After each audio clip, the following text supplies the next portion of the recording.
அந்த நெட்வொர்க்கை நம்ம ஜென்ரேட் பண்ணியாச்சு. அதை எப்படி வந்து நம்ம கொலாபரேட் பண்ண முடியும் அப்படிங்கிறத பார்க்கணும். ஓகே, இப்போ நமக்கு நோன் சர்க்கிள்லையும் அன்னோன் சர்க்கிள்லையும் ஓரளவுக்கு பீப்புள் கிடைச்சிட்டாங்க.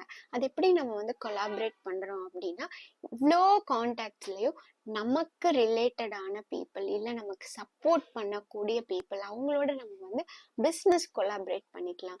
நீ எனக்கு பிஸ்னஸில் இந்த சப்போர்ட் பண்ணினா நான் உனக்கு அந்த சப்போர்ட் பண்ணுவேன் அப்படிங்கிற மாதிரி ஒரு கொலாபரேஷன்ஸ் கிரியேட் பண்ணிக்கலாம். இதை தான் பிஎன்ஐ ஃபாரம்லேயே பண்ணுறாங்க. ஒரு பெரிய ஒரு பிஸ்னஸ் பீப்புள் நிறைய பேர் கேதர் ஆகி சின்ன சின்ன டீமாக ஃபார்ம் பண்ணி டீம்குள்ள ஒவ்வொருத்தரும் ஒவ்வொருத்தவங்களுக்கும் வந்து பிஸ்னஸ் கிரியேட் பண்ணி கொடுத்துட்டு இருக்காங்க. இதே கான்செப்டை நீங்க வந்து ஃபாலோ பண்ணலாம். பிஎன்ஐலயும் நீங்க ஜாயின் பண்ணலாம். இல்லை நீங்க அதை தனியாவே உங்களோட நோன் சர்க்கிளையும் உங்களோட அன்னோன் சர்க்கிளையும் இருக்கிற ஃப்ரெண்ட்ஸோட நீங்க எப்படி கொலாபரேட் பண்ணிக்க முடியும் அப்படிங்கறத நீங்க திங்க் பண்ணலாம். இந்த கொலாபரேஷன் அப்படிங்கிறது வந்து ஒருத்தர் கூட மட்டும் நடக்கிற கிடையாது.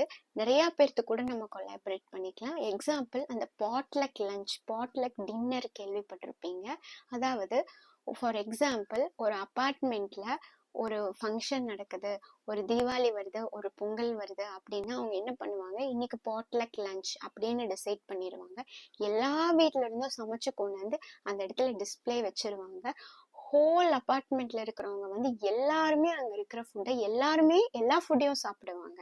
ஸோ இதுதான் கைண்ட் ஆஃப் கொலாபரேஷன். ஒரு 10 பேர் ஒரு நெட்வொர்க்கை கிரியேட் பண்ணி அவங்க கொலாபரேட் பண்ணும்போது எல்லாத்துக்கும் எல்லா சப்போர்ட்டும் கிடைக்கும். எல்லா பெனிஃபிட்ஸை எல்லாருனாலையும் என்ஜாய் பண்ண முடியும். எல்லாத்துக்கும் பிஸ்னஸ் கிடைச்ச மாதிரியும் இருக்கும். ஸோ இப்படி ஒரு சப்போர்ட்டிவ் சிஸ்டமை வந்து நீங்க கிரியேட் பண்ணணும்.